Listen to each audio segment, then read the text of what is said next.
Every moment that I am on this podcast is pure agony.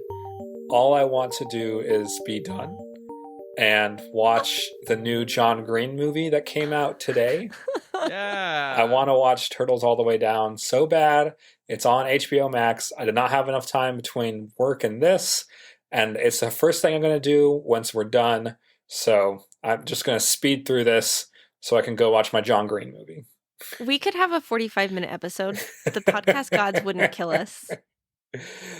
I'm very excited. It has I'm gonna plug a few things from these people that I like, but Journey to the Micro, it uses footage. I don't think it's from Journey to the Microcosmos, but it's by the same guy and it looks exactly the same. And if you do not follow Journey to the Microcosmos, I really suggest you do. It's one of my favorites YouTube channels ever made. It's basically like 10 to 15 minute nature documentaries, but microscopic, like under a microscope. I love that. It's very cool, and it's also very like soothing. Like it's kind of like it's color graded very well. I will sometimes get high and watch it because it's that kind of vibe, like very much so. Okay. Anyways, so in the future, when you are hearing this, listeners, the movie will be out on HBO Max. So go watch it. For me, it is out, and I have yet to watch it. Welcome to Overthinking Games, a podcast about what video games can teach us. My name is... Couldn't you tell? Yep. My name is Dempsey, and I am a little fangirl right now, waiting for my young adults Faults in Our Stars author to watch this movie. And then also we have an English teacher. Hi, I'm Katie.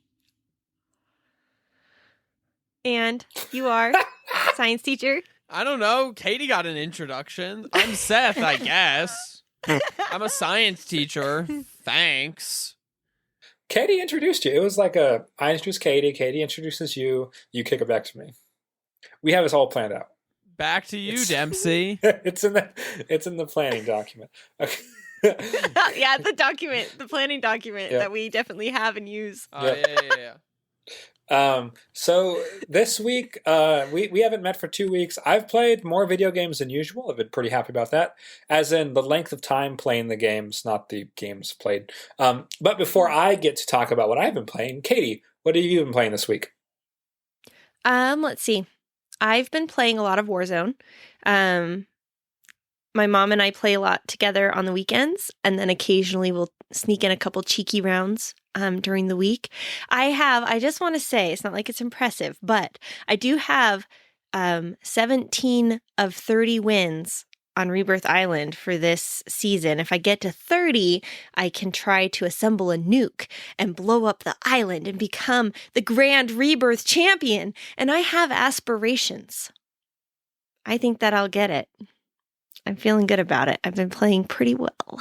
Pat myself on the back. That's playing well insane. in Warzone feels better than anything in the world, probably. Playing badly feels pretty terrible. So, like, I guess I've always known Call of Duty was pretty militaristic, but, like, I feel like we're closer to nuclear war than we usually are. Like, there's been some, like, really big tensions over the past, like, 12 months on the world stage. That's such a wild move for a video game company to be like, you get to create a nuke. Yeah. But I guess... I really want to engage in nuke warfare. Really. So I'm hoping that's why I'm like, after this, maybe I'll go get a cheeky win. Is it like Helldivers where like everyone kind of plays in the same world and like actions affect other people's games?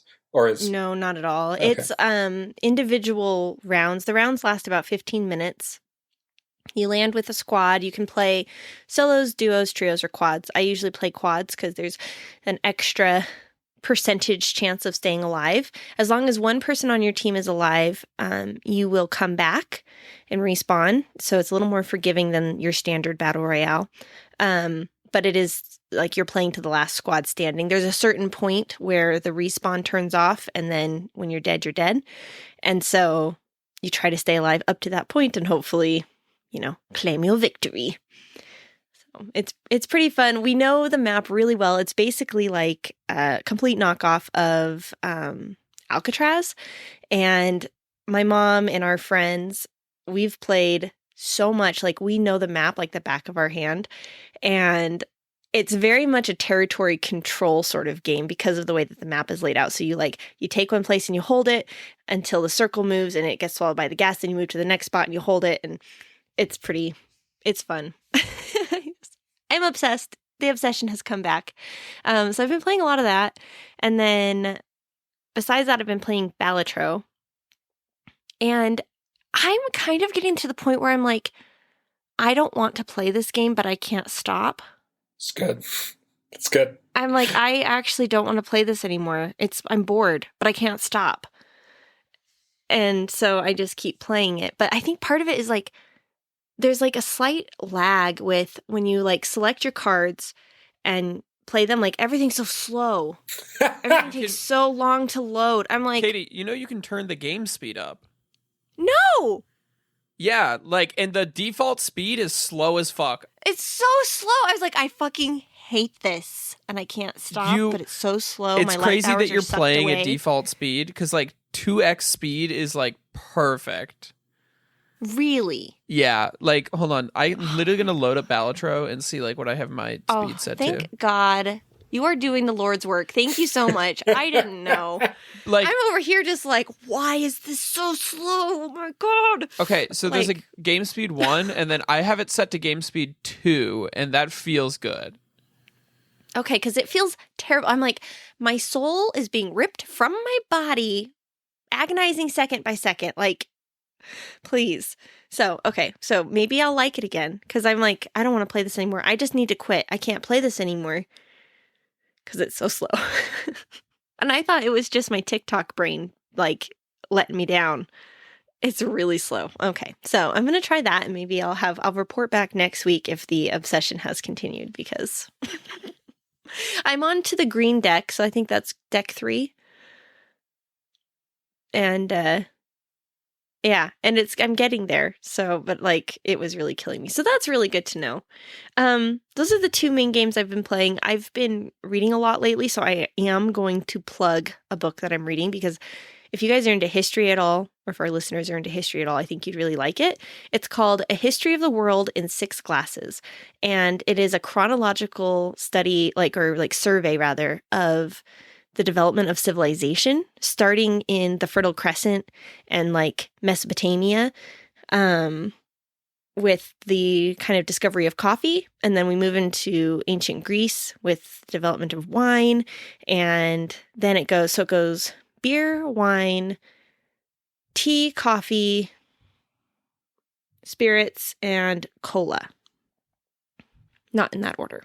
But it's just really interesting. I love ancient civilizations, and I really love overviews of history. So if you like that kind of thing, it's really entertaining. It's written by Tom Standage, and it's one of the best things that I have read in some time. So it's really, really good.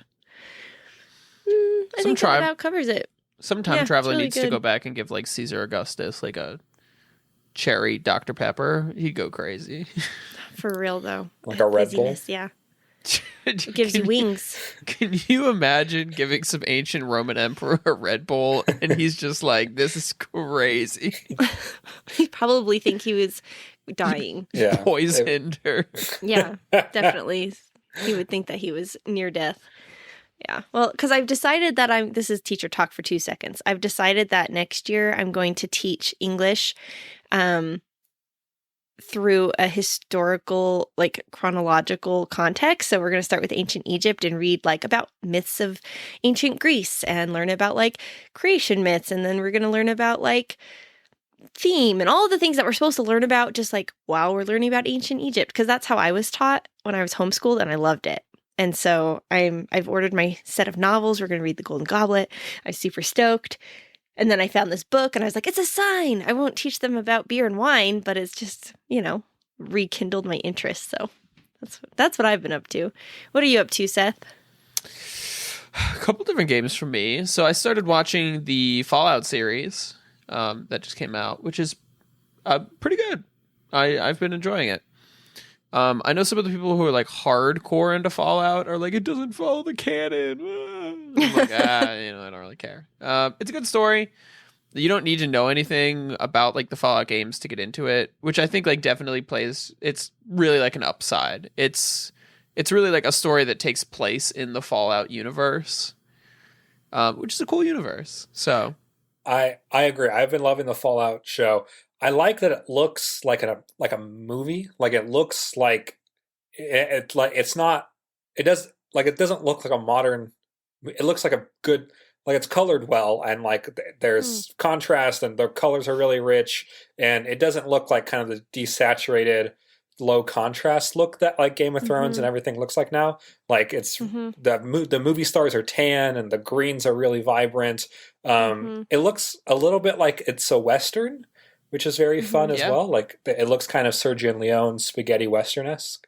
It's beautiful. Like just from a visual perspective, I am absolutely infatuated with that show. Yeah, I haven't had a chance to finish it yet just because I've been being lazy. My girlfriend got me on a show called The Circle, which is it's just like a Netflix. See, Dempsey, what are you laughing at? It's a funny show.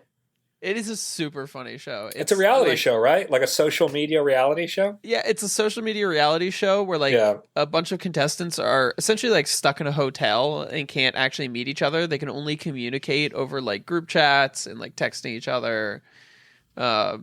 It's super fun. It honestly, it's like I did not think I was going to get into it, but then now like the next we literally watched 4 episodes today because they dropped 4 episodes today, and we watched all of them for this season. But then the like season finale comes out next week. Then they left off on a cliffhanger. Anyway, what kind of drama can there be in a group chat with people who never met each other? You got to watch the show. I don't know what to tell you. Okay. Okay. Anyway, so inspired by, because I also wanted my girlfriend to watch the Fallout series, but I was like, we could just get straight into it. Or I was like, what if we played like a little bit of Fallout? I think just playing a little bit of like Fallout gets you to appreciate the series a little bit more. Context. Yeah, you don't have to, but I was like, the context would be fun. So we sat down with Fallout 4 and we spent like a bunch of time with the character creator. And we've been playing a little bit of Fallout 4 on and off. Where mostly, like, I just do all the, like the gun stuff and the looting, and then anytime there's like a dialogue option, she tells me like which one to pick. Oh, that's so fun! And it's been cute. It's been a lot of fun. Gross. And she's also like, I'm like, what quest do you want to do? And then she's like, I want to go to Diamond City, and I'm like, okay. And then we make our way there. That's how my husband and I are playing The Witcher, but we just take turns on, like, I'll do a quest and then he does a quest. And we decide on dialogue together. Yeah, that's fun. That has been fun. And then I got inspired by that because I left my PlayStation at her place. So I've been like, I want to play Fallout. Wow. So I reinstalled Fallout New Vegas. And then spent like 2 hours earlier this week going through this like massive mod list for like New Vegas. It's like 120 mods, but like the game looks good, I guess. Well, like playing the game is one thing and modding the game is another. Like they're separate hobbies. Yeah, well, but the weird thing about this mod list is it's essentially like the mod list even like flat out states like this mod list and this game is held together by like duct tape and a dream. So like you can put other mods in here, but like that shit probably just won't work. And I was like, okay, I'll just go with the mod list you guys gave me. But it is funny installing 100 mods because like the vast majority of the mods are like this mod is in here because this other mod needs it. And then that mod is really needed for mod 3 and the 3 of those together work together to make mod 4, and all mod 4 really does is just make it so that the iron sights work properly like they do in real life. And I was like, wow, thanks. That's crazy. The amount of time and effort that people have put into that it boggles the mind. It would not be my cup of tea at all. No, as much as listen, the internet turbo nerds could figure that out for me, and then I'm just the guy at the end of the chain, and I'm happy to be that guy. I don't need to know how microwaves work to partake of their heating excellence. That is a great way to put it. I don't really care how the microwave works either. Just listen, I'm making a hot pocket. Last thing I've been playing is Balatro as well. I at 2.0 speed. Yes, at 2.0 speed. I'm almost like finished with Balatro.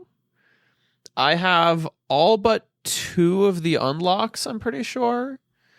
And they're just legendary jokers, so it's just kind of like random chance whether or not they'll show up.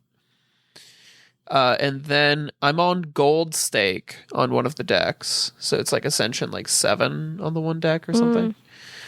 But it's like too difficult. I'm like, oh. So eventually I'll like grind it out and figure it out. I had a couple good runs that didn't go anywhere, and I was like, ah. Yeah, that was my question. Oh, sorry, go ahead. I was going to point out your question. So yeah, ask your question again. Well, my question was, is every hand of Balatro actually winnable if you make the right choices? Yeah, and that's where I'm like, I don't know. It's one of those things that's like hard to prove. The Slay the Spire community actually proved that there are unwinnable Slay the Spire runs. At least on Ascension 20. I think pretty much any Ascension below like 15 is like guaranteed winnable. But like the circumstances is weird, and this is a whole fun conversation to get into some other day. But it's one of those like weird like math proofs where it's like we're not really proving that like this run is unwinnable as much as like, hey, there's like these couple of situations that would result in a run being unwinnable. It's weird. Like, those are the kinds of people we're talking about overthinking games. We need to get one of them on this show and be like, what goes through your brain? Yeah, that's a good point. Anyway, Balatro's great. You guys should play some Balatro.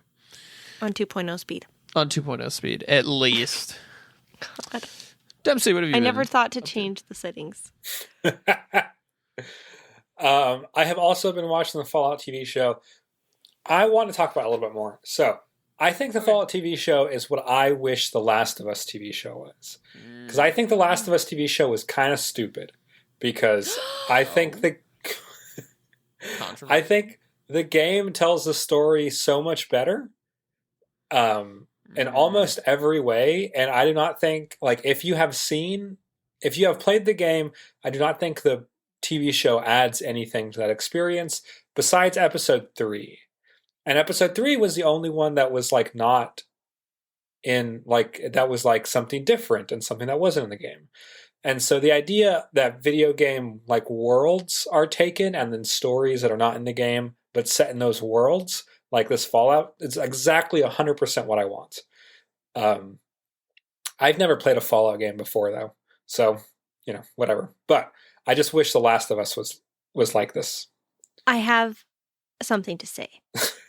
Okay. Excuse me? Actually,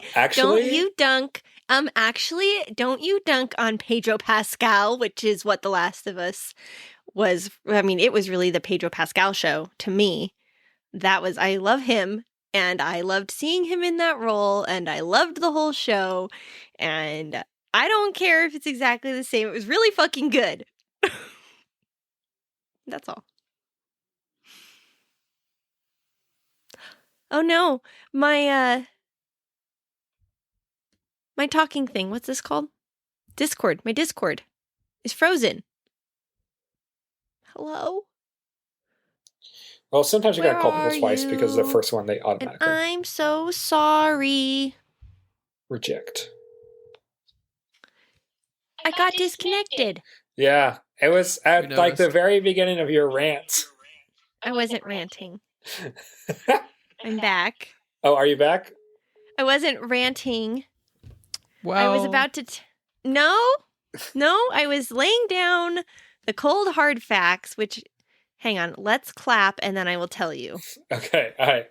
And 3, 2, 1, clap.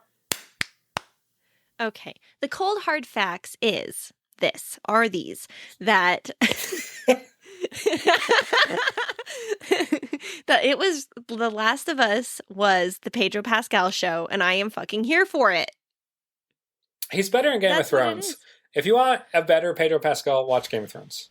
No, he's so endearing and delightful and paternal and sexy and But badass and everything look, that you want. No, okay. It's everything that you want. Here's the thing. Here's the thing. But Joel should not be those things. Joel is like a murderous psychopath who like deeply traumatizes his child. Joel should be fundamentally unlikable. I disagree. I think he has character growth. Yeah, but the thing is, it's okay. So here's my whole thing with the. Okay, this is now. No, I was going to switch topics, but I'm not. But this is my whole opinion on. Well, you haven't said what the topic is yet, so you could. We'll get to it. This is my whole opinion on the Last of Us TV show, is that Pedro Pascal is too likable at the beginning and through the whole thing, and I think, and I made a TikTok about this, and like for example, when he talks, and I thought it was a bad take then too. Like when he talks to Ellie in the game, he is unhinged. Like he has no boundaries with Ellie. He will like scream at Ellie and like is like an unhinged lunatic that just domineers over her. And in the TV show, he doesn't do that at all. He's a lot more softer and scared and self-reflective. But I think Joel has to be a violent psychopath, or else the second season doesn't make any sense. Because the second game never should have happened. It's a beautiful game. It's one of my favorite games ever. No. The second game is all about why being raised by a total lunatic, murderous psychopath is a bad thing. That's the whole premise behind the second game. Is why I'd Joel very much like to be excluded from this narrative. Why Joel was a bad person. That's the entire thesis of game 2. Well, okay, so in this case, bear with me here. In this case, then, The Last of Us, the TV show, is exactly what you say you wanted because it takes the world and it tells a new story. Okay. With just a more likable Joel. I just need to point out something that was mentioned earlier, which is Katie has now reached the age where she describes somebody as paternal and sexy next to each other. It's true. This is true. You're not wrong. This is a strange evolution of adulthood. Yeah, I just feel like it's one of those things that we're all going to go through. Anyways, I think the Fallout show is so much better than the Last of Us TV show. So I won't watch it because it's so horrifyingly gory, and like the gore is not so much the problem as so much as the suffering. Like, this is not a spoiler, but like the razor in the boot, that was the last straw for me. I was done. I was like, nope. It was kind of cool though. No, it was awful because the suffering that it's not even the gore, it's the imagined pain and anguish and like being like horribly disfigured and crippled, and I was like, nope. So yeah, I the think point is like the guy's not a good guy. Yeah. Well, obviously we could have done that without it being so horrifying. I think the horrific violence is what makes it funny, because you have these you have these people like the Vault Dwellers were like raised by like 50 sitcoms I Love Lucy, and that's how they all talk to each other. And then the Wastelanders are just like these horrifically violent people. And that's so like the joke of Fallout, is that it's like this, it's looking at Americana values through an apocalyptic lens.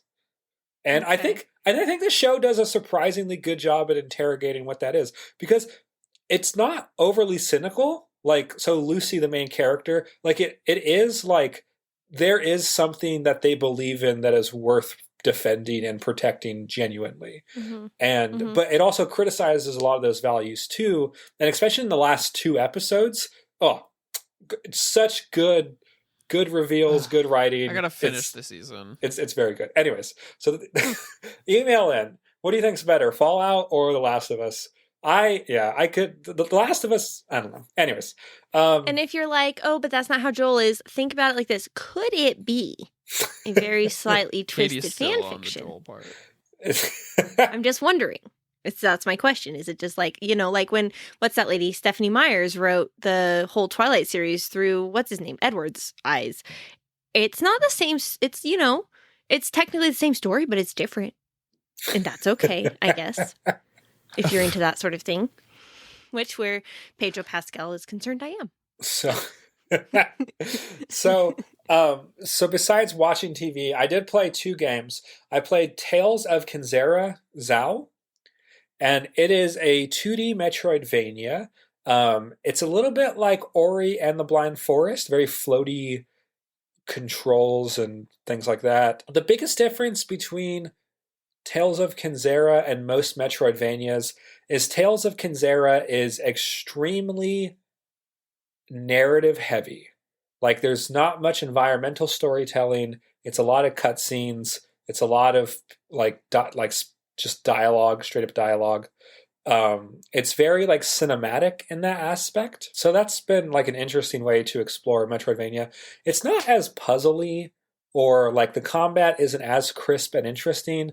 The enemies are really, really predictable, and their attack patterns are really easy to learn. And so what the game does for challenge then is just send like 4 enemies at you at a time in a very small space, is kind of the vibes. And so I don't know. It's like more tedious than difficult. Weird. It's like the thing where like you play really, really good video games, and then a video game can come along that's impressive, but there's a lot of other better video games than it. And that's how I feel about Tales of Kinzera. It doesn't, and the narrative and the writing is also not to my preference either. So like it doesn't really do anything that I love. It is using Bantu mythology, which is pretty cool. So it's an African mythological world, and so that's fun to explore. When the game is being like genuine and sincere, it's pretty good, and then it becomes not that, and then gets very strange and less inspiring, less appealing, less, I don't know. So that's kind of my review of Tales of Kinzera. And then I have been playing what is, I don't know if it's my favorite game of 2024. It might be my favorite game of 2024. And that is Another Crab's Treasure. And Another Crab's Treasure is SpongeBob Souls-like. And it's it's really difficult. Like it's genuinely actually very difficult. And the mechanic of like swapping your shells out is very fun. And it's a little bit like Breath of the Wild, where like the shells break really easily, but the game gives you a ton of them. And so you're always like, you can use them to parry or block, and they go down. Even if you do like a perfect parry or whatever, you still lose shell health. And so and then like during a boss fight, there'll be like 7 different shells around. And so you'll block and things like that, or try to parry, your shell will go down, and you got to switch to shells on the fly by like running over to them and sliding inside of them. And that whole... And did this... Sorry, go ahead. No, and that combat loop is so fun and satisfying. And the different shells do different things. That's what I was going to ask. Yes. So each shell has like their own like passive, how they work passively, and then like a special power. And so like you have a shot glass, for example, and it's really strong. Like it can take a big hit, but it can't take a lot of hits. And its special power is to like explode shards of glass when it gets hit. Or there's like a Coke can that like you can throw bubbles at the enemy and things like that. Oh, that's cute. So yeah, it's all pollution. It's all trash. It's all. And the narrative is very fun. You were unaware that taxes existed because you're a crab, and then your home gets foreclosed on and taken by the government because you have not paid your taxes. It's like the main. But you're a hermit crab? That's crazy. Yeah, and you're a hermit crab. Oh my god, that's so cute. So the bit is it. like you got your shell taken and you're pissed? Yes, and so you're going to get your shell back, and so you Oh, that's funny. So are yeah you on the hunt for one shell, like your perfect shell that yes was your home? yes you're on a hunt for your specific shell back. And is it that you finally realize it's the shells you meet along the way? No, it's a shell that the government took from me. That that was the that's the one that you wanted. But it's really fun and cartoony, and there's accessibility options. One is you just get a gun and you can kill everything in one I heard shot. about this. Yeah. That's funny. So what makes it a Souls-like? So the combat is very similar to like Elden Ring. It's like so you have your Slow light and clunky? what? Slow and clunky? No, precise and Oh. and very difficult and like based on like really interesting patterns, and all of the even like the weaker enemies are still pretty intelligent, and you kind of have to be like you can't just like not pay attention even if it's like a low level enemy. They'll still like fuck you up pretty easily. And it's really based around these boss encounters. It's not open world. I think so far it's been pretty linear. I'm in the sands between right now, which is a great joke. It's very That's funny. It's like exactly what I wanted out of this type of game. And so this actually leads into the topic that I wanted to talk about today. FromSoft games and Souls-like games are obviously extraordinarily influential, and they have this aesthetic wrapping that is very popular with the genre, and that's like darker and more mysterious. And even in like other Souls-like, that's what we still see. Um, even like more cartoony Souls-like. Like there's one about like that. What is it called? It's that crow that murders people. That it's like a crow. Death's Door? Yes, Death's Door. So like Death's Door is like Soulsy in its combat, and even that has like a macabre kind of darker aesthetic, even though it has some cartoony elements. No, And there's like a yeah, and it's like a like Death's Door like is about some like very serious like coming to grips with your mortality. How do you say goodbye in a way that you feel okay about, and like a lot of these very serious things kind of under. But Another Crab's Treasure has no depth to it. Like it's very funny and very well written, very charming, but like it's about like it's this fantastical world where you fight like toys and like a loan shark, and and it's like SpongeBob level puns, and but it takes the Souls formula and it translates it into this like cartoony, bright and colorful, a lot more accessible style, because the shells do make things more accessible. Like the shells are pretty reliable on how they give you a strategy to fight these bosses. Like you have to switch them out a lot, but like they do negate all damage even if they don't last that long. And so it's like the combat is more forgiving if you use the shells right. And so so Dark Souls, a part of that like darker and more serious, macabre aesthetic is that a lot of people in the Souls community have found a lot of meaning in those games. Like a lot of very genuine, deep meaning. You just go on YouTube and you can find like 150 videos about how meaningful Dark Souls is to people. How Dark Souls saves people is a great video essay by Daryl Talks Games, and yeah, and there's a lot of versions of that of people being like, Dark Souls gave me a way to like look at my mental issues as a challenge and help me work through them that way. And I don't think people would have connected to Dark Souls or any FromSoft game in that way if it was not for the like macabre and darker aesthetic. And so like I think putting the Dark Souls formula in a bright and cartoony context, like people are no longer going to find that meaning in that experience, even if it's just as difficult, even if the levels are laid out pretty similar, even if like the combat feels just as precise and satisfying, because it like subverts the aesthetic wrapping, that sense of meaning that people have found, like I just don't think people are going to get that from this game, and it's not what it's intended for. But I do think that opens it up to find other meaning. And I think just because people can't find the meaning that is traditionally found in Souls games, I don't think this game is devoid of meaning. And how it approaches things like accessibility and humor, and you can literally just take a Glock out and shoot the boss if it's too difficult. Like those choices, I think, are interesting and mean something that I can't put into words. Like I do not know exactly what it means, but I think there is meaning in the subversion of that tradition. And so it got me thinking about games that play with like the quote unquote formula or take a tradition and subvert it, and how we find meaning in those experiences, and how those experiences maybe inform like how we retroactively look at other games there. So I think this game will impact how people see Souls games in general. I genuinely do. I think this deconstruction will like impact the Souls legacy or be a part of the conversation in some way.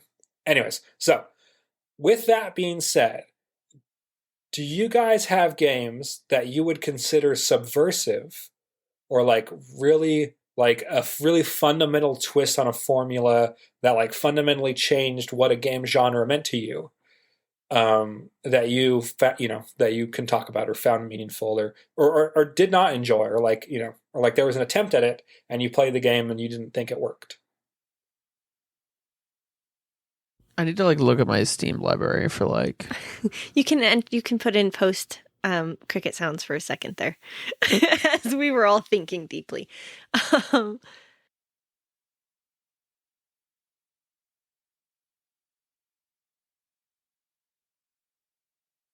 I think for me, I play a very wide variety of games, and I'm not really married to any one genre, to the extent that I don't have a ton of experience in any one genre, where I wouldn't say, oh, this is what I always expect, from this experience, or this is what I'm playing this kind of game to experience.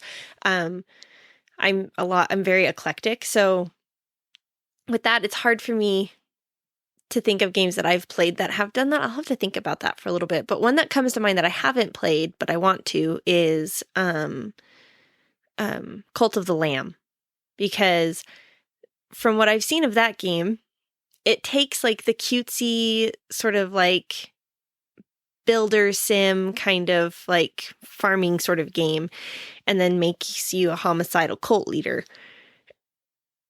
who like really poorly treats their cultists.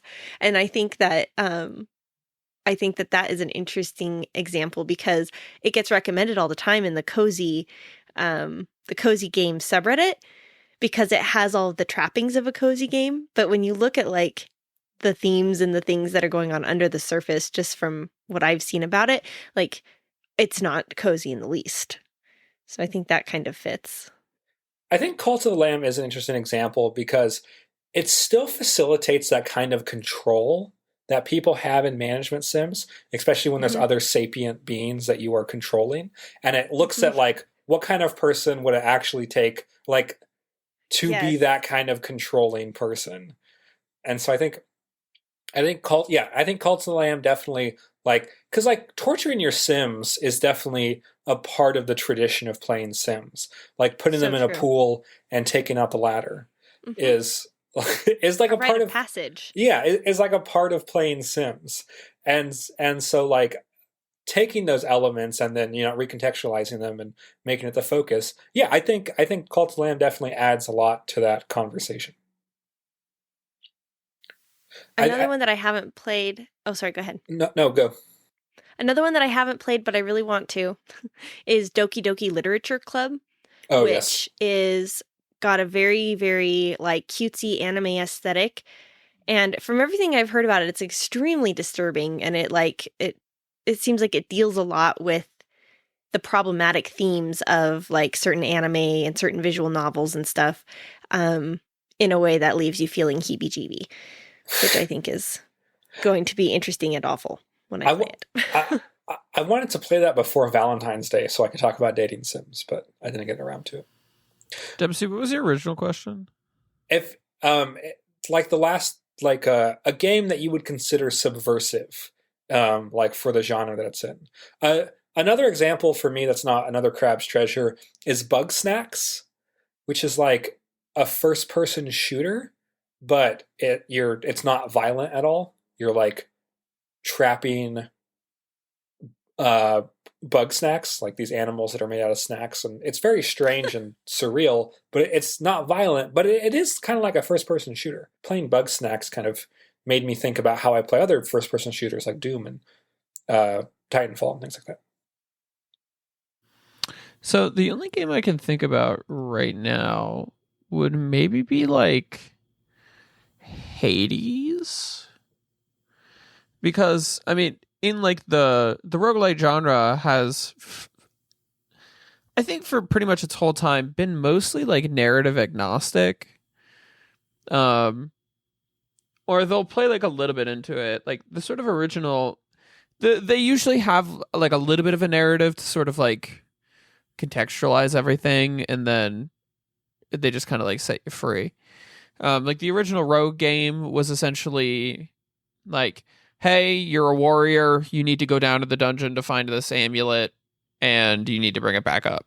Or I don't remember if you brought it back up in the original game, but or even something like The Binding of Isaac is like, yeah, your mom's crazy, she threw you into the basement, and then we occasionally get like some random bits of context. But like Hades really felt like the first game that it was like, hey, we're actually like driving a narrative here, and we really want you to be engaged with like character interactions, which doesn't really feel like, I don't think it was really a part of the genre beforehand.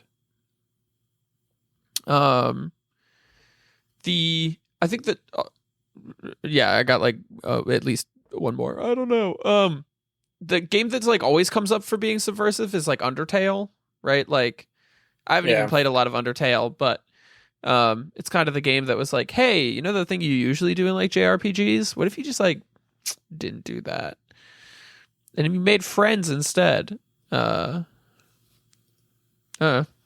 Regarding Hades, actually, I forgot to say that when we were talking about what we've been playing. I started a brand new Hades game on my Steam Deck. I played it on my Switch before. And Hades was the first roguelike that I ever played.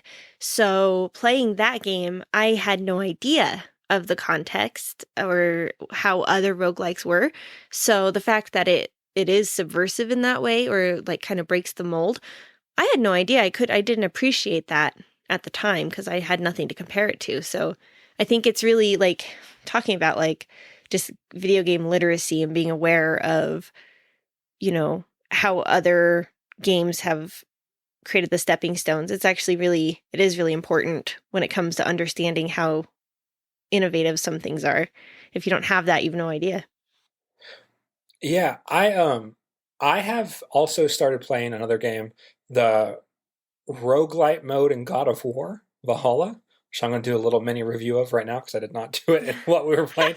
But the God of War combat works surprisingly well in a roguelite mode, because the upgrades, like I'm very impressed with how they made it work.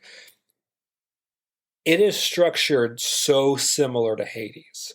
And I think if Hades did not exist, this God of War Ragnarok Valhalla DLC would also not exist. I genuinely, like, the narrative structure is extraordinarily similar. And yeah, it's good. Like, I really like this God of War roguelite mode a lot more than I thought I would, actually. It's good combat. But yeah, no, I think definitely Hades changed the way that people think about roguelites, and now we're seeing that in like a AAA space as well. Yeah, that's really cool. Huh. I didn't know that they made a narrative to go along with the new God of War roguelike. Yeah, it's quite explicitly him going to therapy. Oh, I love that for him. It's been centuries. He's due. Yeah, the conceit is that he has been offered the role of being the God of War for the Norse pantheon, and he does not think that he is a good person, and so he has rejected the opportunity to be the God of War. And so now he has to go through. I'm undeserving of the opportunity. Yeah, so now Tragic. Tyr, who was the old god of war in Norse mythology, in what? When I was in high school, my first gamer tag was Valkyrie of Tyr. Oh yeah, Because Tyr is the Norse god of war. Yeah, so Tyr has kind of set up this challenge for Kratos in Valhalla, so Kratos can like work through his issues. Cool. That's kind of cool. Which is very fun. But a lot of people consider Dave Wheatley's work very subversive. Like is that his name? The Stanley Parable. Oh, I was literally thinking of Papers, Please. Oh, Papers, Please. Okay.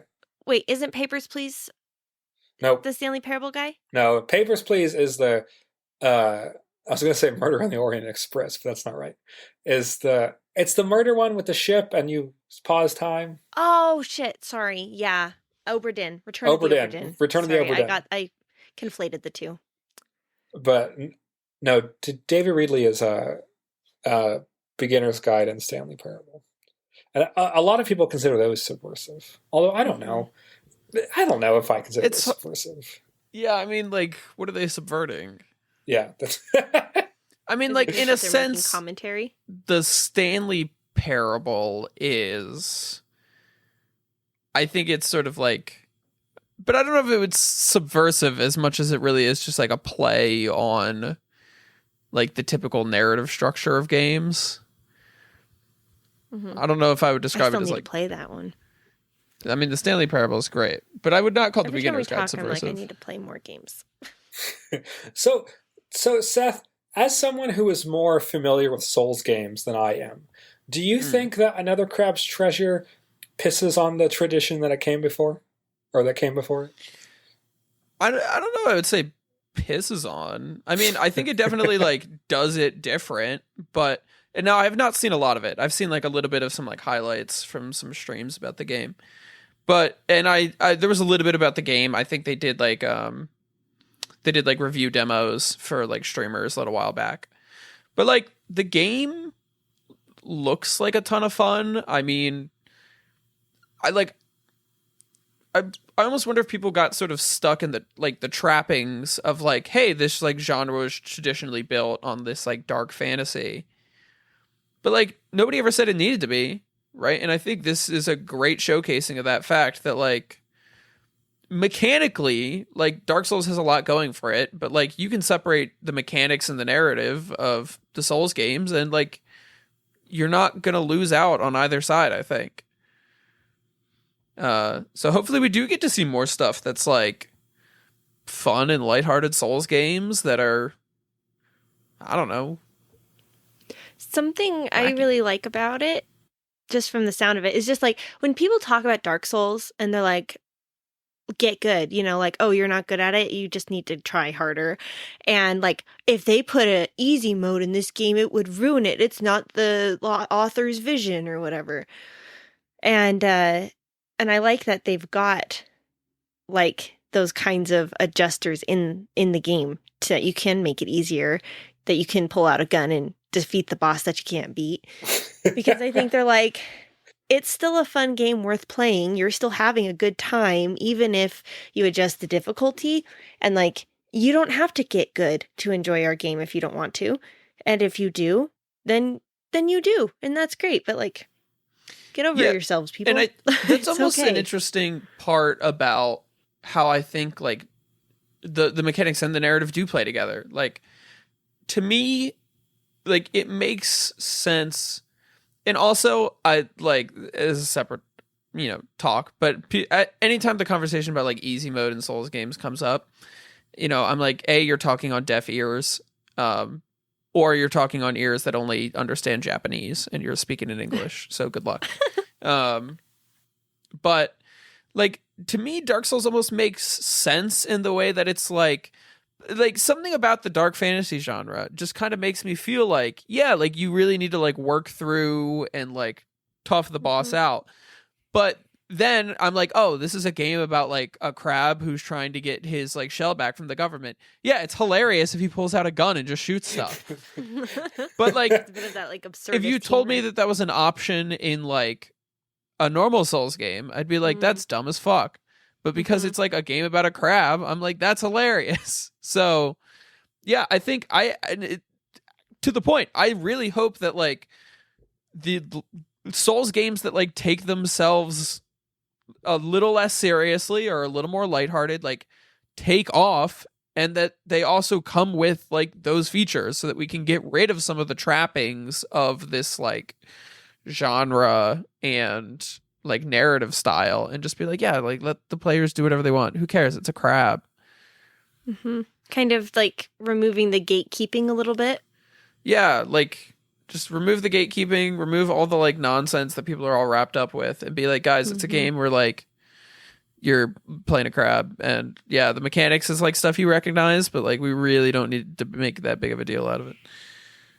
You realize how like ridiculous it sounds if you're like, if you don't beat another crab's treasure on the hardest mode, are you a true gamer? Capital T, capital G? No. Right. So another game that people will often cite when they talk about subversive games is Katie, you played it. The card game? The one that's not Slay the Spire. No. Balatro. Griftlands. What? No, not Griftlands. Griftlands? No, the spooky one. And when you're in a shed? Oh! Inscription. Inscription. Yeah. Yeah, Inscription really does. I won't say anything because I won't say anything. But it certainly does, actually. That's a really good point. In a lot of ways that I can't talk about. This is the problem. I intended on topic. playing Inscription, and then I never actually played it, but I never watched any playthroughs like past the like deck builder shed section. I bet you would love it, Seth. Oh, I'm sure I would. I just never got around to it. That's such a good point. Now I wish I could talk about it because it really is. It's really good. If you know, you know. Inscription people. On the list of games that are subversive, Outer Wilds is also on that list. But I don't. What way? I don't think Outer Wilds is subversive. I don't think it subverts anything. Like it might subvert the idea of what a video game is in general. Yeah, I think like it might subvert it on like that high of a level of like this is more of a museum experience than a video game, or this is more of a something that's really intangible than like a video game. But it's not really genre heavy enough to like it's Inscription's like a card game, so like there's things that it can do differently than a card game that then are commentary about other card games, And among other things also. A side point note, there is also like there's a subgenre of roguelites, which is like deck builder roguelites, which of course like Slay the Spire is of course like the shining example. But then it's almost like Slay the Spire is such a shining example of the genre that like any other game you make almost feels like it subverts the genre. Like every other deck builder roguelite is you're like, wow, it's not an actual deck. And you're like, that's crazy. I've been playing a little bit of Luck Be a Landlord on my phone because I had to get a new phone, so I had to like re-download the game, so I lost all my Ascension levels. Oh. And you're like, it's a deck builder roguelite, but it's not a deck. It's a slot machine. Wow. And I guess that's like subversive in some way. I don't know. Or I mean, even the idea of like Balatro that you're like, it's literally a deck of cards and you're playing poker. It's subversive in a way, despite the fact that it's like the titular example of a card game. So like that's weird, I guess. I don't know where I'm going with that bit, but On a very slight side note, just because you made me think of it, my brother was telling me about this game. It's a card game roguelike. It's a dice roguelike called Slice and Dice. Dude, Slice and Dice is goated as fuck. I love Slice and Dice. Is it good? Okay. My brother said it was really good. He was like, it's Slay the Spire levels of good. Yeah, it like And- Slice and Dice is pretty much a deck builder roguelite, but they're dice instead of decks. It's crazy. You guys should play Slice and Dice. It's such a good game. Hot I'm take, downloading it right now. Slice and Dice, way better on your phone. I have it right here on my phone. Like you can get it on Steam, you can get it on your Steam Deck. You're gonna enjoy it better on your phone. Okay. I'm all for a nice, like, we're getting off topic, I'm sorry, but I played the hell out of Vampire Survivors on my phone. Yeah. That was a great way to play that game. Yeah. And Slice and My Dice is phone is the right great phone device. But okay, so like Slice and Dice is a good example of this. Where like some like the idea of like a roguelike deck builder, which really also started in like Dominion, the actual board game, but it's not a roguelite, just a deck builder. But like the idea of that eventually evolved into like Slice and Dice, where it's like we don't even have decks anymore. You just have like a couple characters, like a JRPG, but each of them has a die that you can like use items to modify the different sides of the dice. Oh. So it's cool. like a deck builder in a way, I think. I don't know. Would you call But- Okay. Slice and Dice a deck builder? And I think like those modifications or those subversions, like I think they change our relationship to those games. Like Mhm. Sure. like that is like it makes you focus on different elements. Mhm. Even something like Tales of Kenzera, that's really narrative heavy instead of being more atmospheric like most Metroidvanias. It did make me think of Hollow Knight differently now. Like I am thinking like, oh, this is why a lot of Metroidvanias don't choose to have a lot of dialogue, because you want people to explore, and if it feels like you're kind of alone and like there's a world that's unknown to you, that does change the sense of exploration. Whereas like in Tales of Kenzera, you're with a god who knows the whole place. There's characters who just like have conversations that last a long time. You're like chasing people down, and there's really no mystery to anything.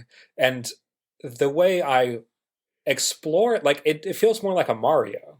Like it doesn't feel Right. like a Hollow Knight, and like I'm like exploring the space that there could be anything.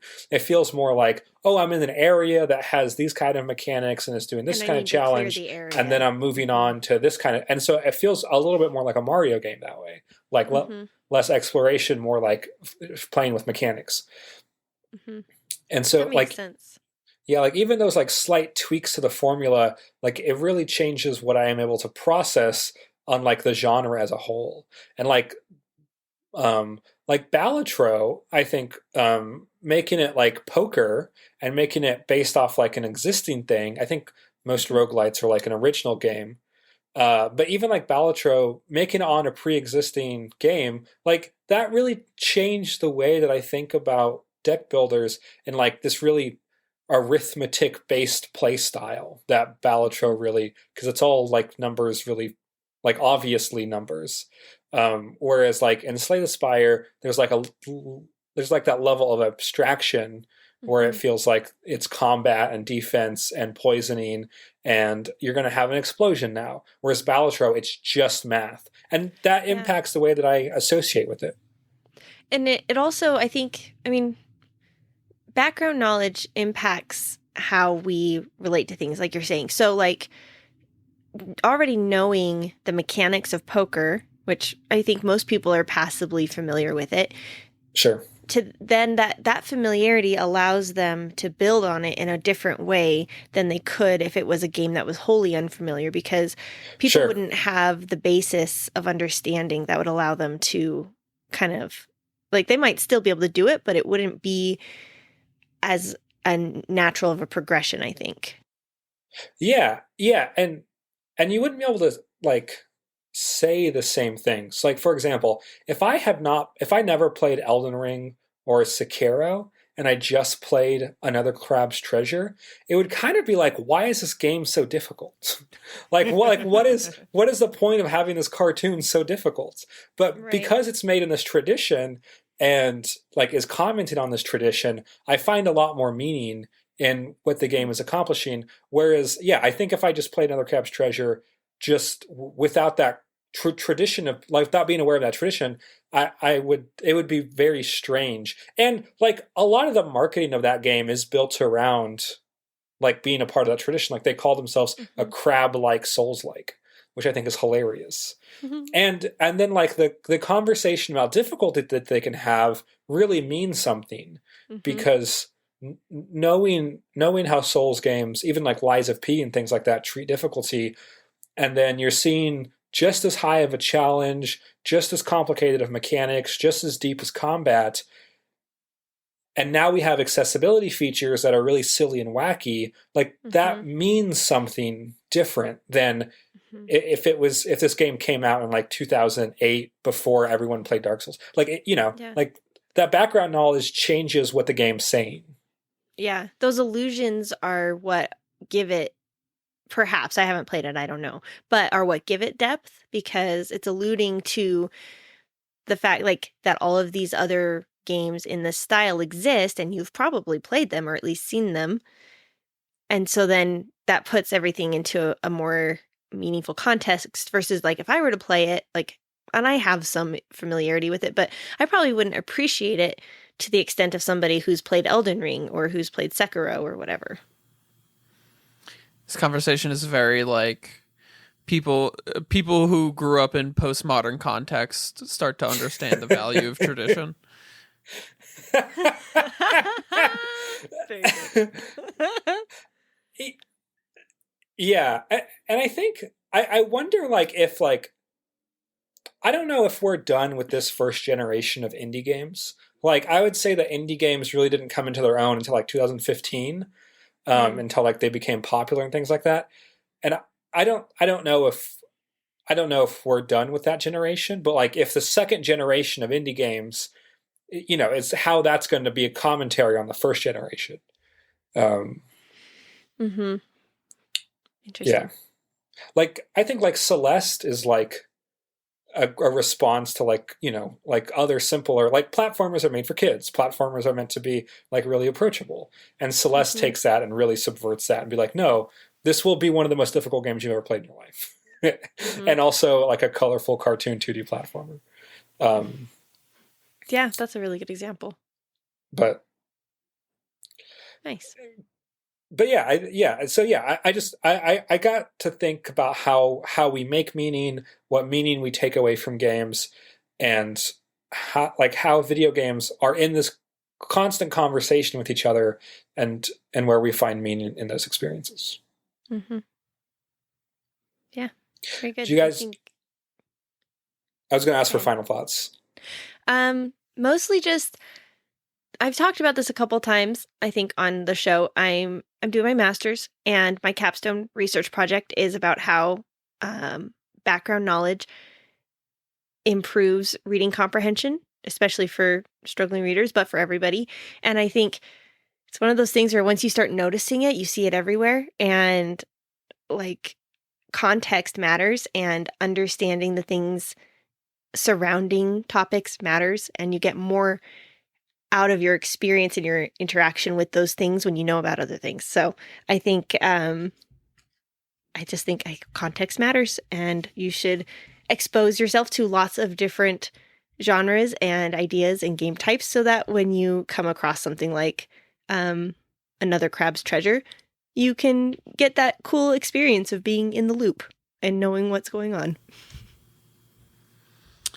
I wanted to make 2 points, one of which is not game related, but one of the more fascinating books I've read in the past couple of years was reading the original Dracula, because it is a fascinating book when it comes to the idea of vampires, because like we have this idea so clearly in our head of like what's a vampire and like how should the vampire story work.